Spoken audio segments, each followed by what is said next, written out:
Great. Hi, I'd like to introduce you to one of my favorite hobbies. It's called geocaching. There are more than 500,000 people around the world who call themselves geocachers. Think of it as a high-tech version of the old scavenger hunt game. To play it, you need internet access and you need a GPS satellite navigation system. It works like this. First you get in your computer and you go to a site that's called geocaching.com.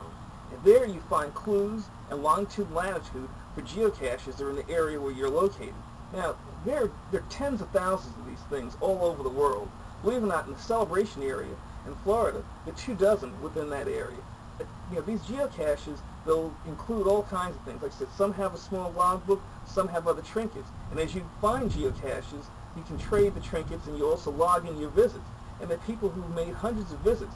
Some people, when they're visiting the area, they'll bring their GPS with them and they'll spend half a day just out finding geocaches. I found 50 geocaches. There's some people who found thousands of geocaches. People use them, they go on vacation, they find them when they're on business trips, and they log them, and that's what the hobby's all about. Seems a little silly, but it's actually a lot of fun. Enough talking. Let's get in the cache mobile and go see if we can find a few. Hey, here's my geocache binder. This is where I keep all of my clues. Today we're going to go to the Have You Seen My Mother geocache. Let me read you the clues. I set this cache up near my parents' house. It is in honor of my dad's retirement. If you see them in the yard, theirs is the one behind the cache fence. Be sure to wave hi. Most of the neighbors know about the cache and check on it daily. They may even stop you to ask you about your GPS. Please do not climb over the fence or go near the water. This is a really easy ammo box with one place it can be hidden. The hint is in the spoiler. Okay, and then they have additional hints. With your back to the water, look in the tree. Okay, so we've got our clues. We have our coordinates, our longitude latitude coordinates. My GPS is programmed. Let's roll. Turn left, clear left. Bear left. Then at the end of the road, turn left. End of the road, turn left. Let me see. Okay. Sounds like we're almost there. Wow, looks like we're driving in a jungle or something. At the end of the road, turn left. Okay. Got 150 yards to the end of the road where we turn left. Turn left. Then you have reached your destination. Okay. So, the road dead ends right here. You have reached your destination. We've reached our destination. Okay. So we're within a couple of feet of the geocache right now. So let's take a look at the clues. They say with your back to the water, look in the tree. So there's some water right there. There's a little canal right there. And here's a tree.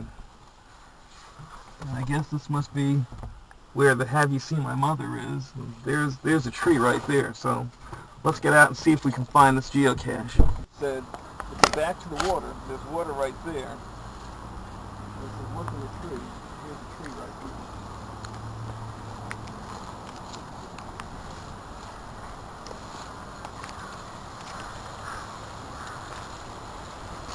It's a little scary looking at the tree. Look right here.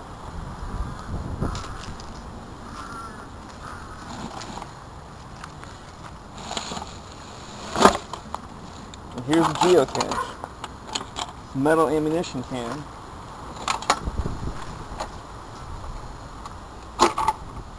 You open it up.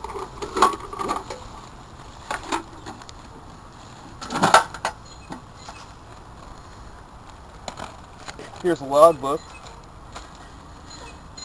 Has the names of all the people who've been finding this thing. Here's one dated 5.